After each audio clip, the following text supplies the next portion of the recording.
Assalamualaikum warahmatullahi wabarakatuh. Perkenalkan, nama saya Rahma Hanifatul Baroroh dari kelas HKI 4E dengan NIM 2221219190. Saya di sini akan membacakan beberapa ayat Al-Quran, beberapa surat untuk memenuhi tugas ilmu tafsir Al-Quran. Yang pertama yaitu saya akan membacakan surat Al-Mumtahanah ayat 8 sampai ayat 9. A'udzu billahi minasy syaithanir rajim. Bismillahirrahmanirrahim. La yanhaakumullahu 'anil ladzina lam yuqatilukum fid dini wa lam yukhrijukum min diyarikum an tabarruhum wa tuqsitu ilaihim innallaha yuhibbul muqsitin. Innama yanhaakumullahu 'anil ladzina qataluukum fid dini wa akhrajukum min diyarikum wa dhaharu 'ala ikhrajikum an tawallawhum wa may yatawallahum fa ulaika humuz zalimun. Jadi pelajaran yang bisa diambil dari ayat 8 sampai 9 surat Al-Mumtahanah tadi yaitu sebenarnya Allah itu tidak melarang kita untuk berbuat adil dan berbuat baik kepada kaum non-muslim. Jadi kita berbuat baik kepada siapapun itu boleh, baik itu yang muslim maupun yang non-muslim, itu tetap boleh selama mereka ini tidak memerangi dan juga mengusir diri kita ini dari negerinya. Jadi selama mereka baik-baik saja kepada kita, itu kita tetap boleh berbuat adil dan berbaik kepada mereka. Dan juga karena perbuatan baik dan adil merupakan bentuk akhlak yang baik juga. Begitu. Dan sesuatu yang bisa direnungi dari ayat 8 sampai 9 surat Al-Mumtahanah ini yaitu kita harus saling menyayangi, menghormati baik sesama muslim maupun non-muslim, dan kita tidak boleh membenci mereka selagi mereka itu tidak memerangi kita. Yang selanjutnya yaitu surat Al-An'am ayat 82. Bismillahirrahmanirrahim. Alladzina amanu wa lam yalbisu imanahum bidulmin ulaika lahumul amnu wa hum muhtadun. Di sini keterangannya yaitu bahwa orang-orang yang tidak mencampur adukan iman dan kezaliman, itulah mereka yang mendapat petunjuk oleh Allah. Jadi mereka yang sudah iman dan juga tidak mencampur adukan di antara keduanya, maka mereka itulah orang-orang yang diberi petunjuk oleh Allah Subhanahu wa taala. Dan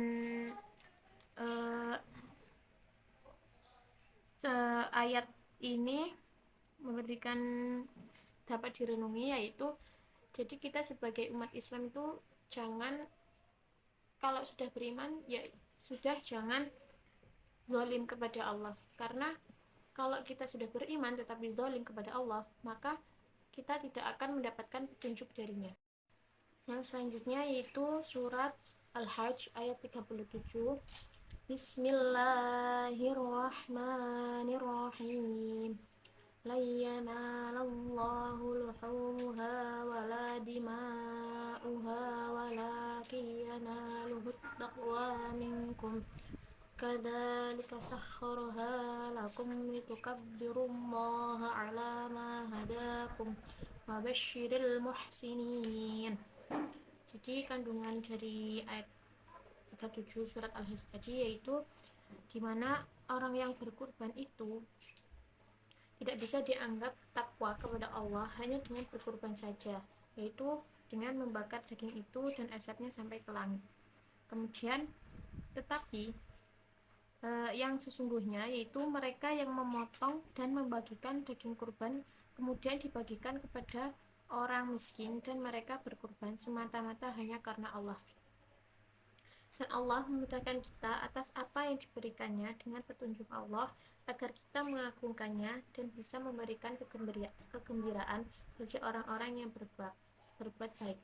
Jadi yang dapat direnungi di sini yaitu bahwa kita tuh tidak bisa dianggap takwa hanya dengan berkurban saja, tetapi kita itu harus membagikan daging kurban tersebut kepada orang-orang yang miskin sehingga amal-amal itu dan kita niatkan itu semua hanya kepada Allah sehingga itu bisa dijadikan sebagai ucapan rasa syukur kita kepada Allah atas rezeki dan nikmat yang telah diberikan Allah kepada kita. Yang selanjutnya yaitu Quran surat An-Nisa ayat 137 sampai 138. Bismillahirrahmanirrahim.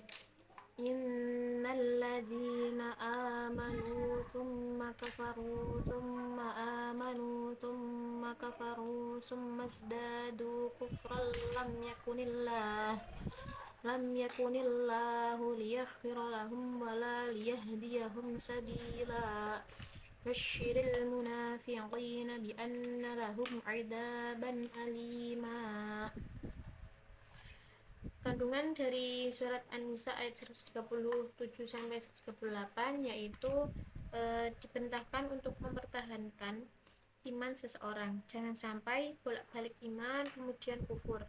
Dan yang dimaksud mereka adalah sikap dan perilaku mereka yang berulang-ulang dan silih berganti. Bagi seorang yang munafik, maka akan ditempatkan di tempat terendah yaitu neraka jahanam dan diberi siksa yang pedih. Jadi yang dapat direnungi dari ayat ini yaitu bahwa kita harus mempertahankan iman kita.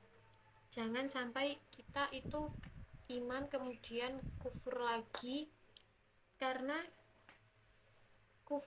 orang yang kufur itu akan mendapatkan siksa yaitu berupa neraka jahanam, yaitu dimana itu adalah tempat yang sangat rendah dan kita akan dicampurkan bersama dengan orang-orang yang kufur dan juga orang syirik dan munafik. Jadi jangan sampai kita itu sudah beriman tapi kita beralih atau berpindah menjadi orang yang kufur. Mungkin sekian dari saya, kurang lebihnya mohon maaf. Wassalamualaikum warahmatullahi wabarakatuh.